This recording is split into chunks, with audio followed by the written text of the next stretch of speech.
Tidal is the first streaming music service to be fully integrated into Plex. No plugins required. It's a milestone moment for the company that's steadily pushed into third-party media. After linking the Tidal account, you're able to test Tidal in the Plex iOS and web browser apps.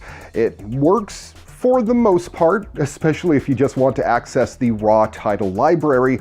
The universal search feature lets you easily find artists, albums, and tracks anywhere you have music in Plex or Tidal. But some features like Discovery and Artist Radio doesn't actually work as of yet because of a bug or because they're not yet turned on in the application, we don't know.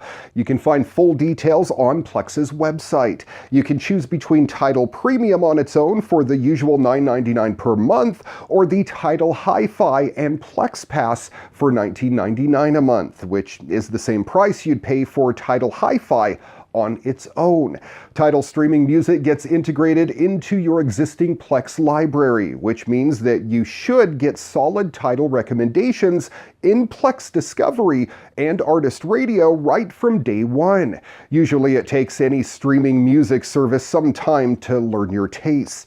Plex CEO Keith Valery said it was one step closer to the company's vision.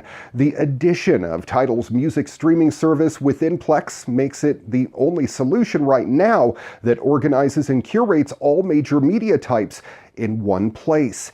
It's another step closer to making all the media that matters to you accessible from one app, something that I've been wanting for a very long time, and of course on any device at any time.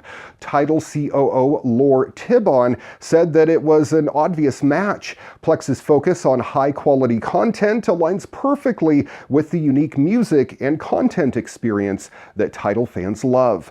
Partnering with Plex is part of the continued strategy of integrating Tidal seamlessly into subscribers' lives with a one-stop shop like Plex.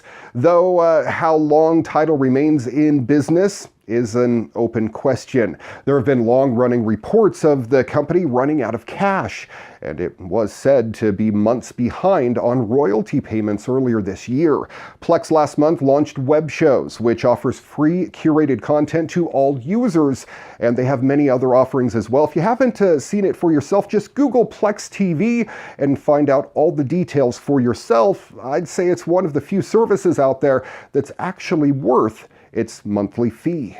Though you may not expect headphones to pose a cybersecurity risk, German-based security firm Secorvo discovered that Sennheiser headphones could be used as a Trojan horse that potentially opens up your computer to hackers. Fortunately, the problem isn't hardware related, as the headphones themselves are safe to use. Instead, the security flaw exists within Sennheiser's head setup software and how it installs and manages encrypted certificates on your computer. Now, according to researchers, Sennheiser's desktop software was installing a self-signed root certificate into the trusted Root CA certificate store that's valid until January 13th, 2027, as well as an encrypted private key.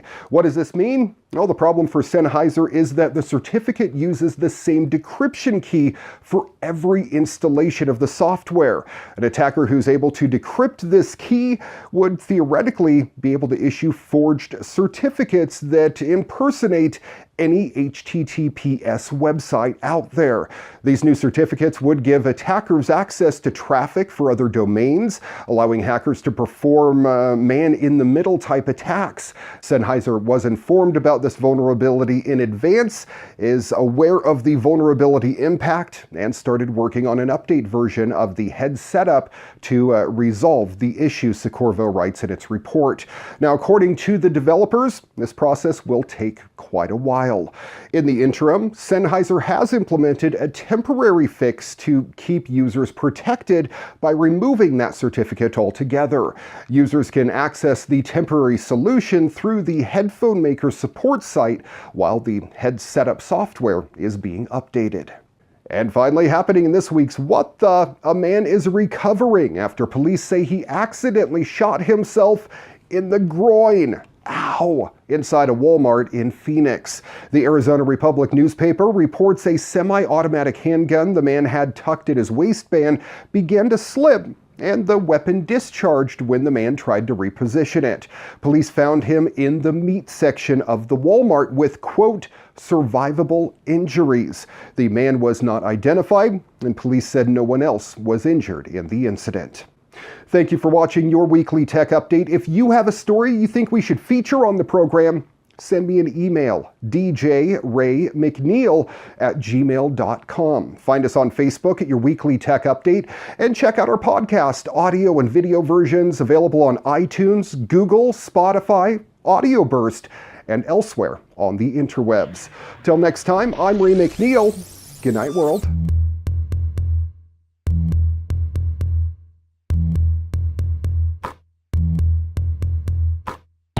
Your Weekly Tech Update brought to you by Holiday Home Care, Phillip Island, Victoria, Australia. It's your turn to relax.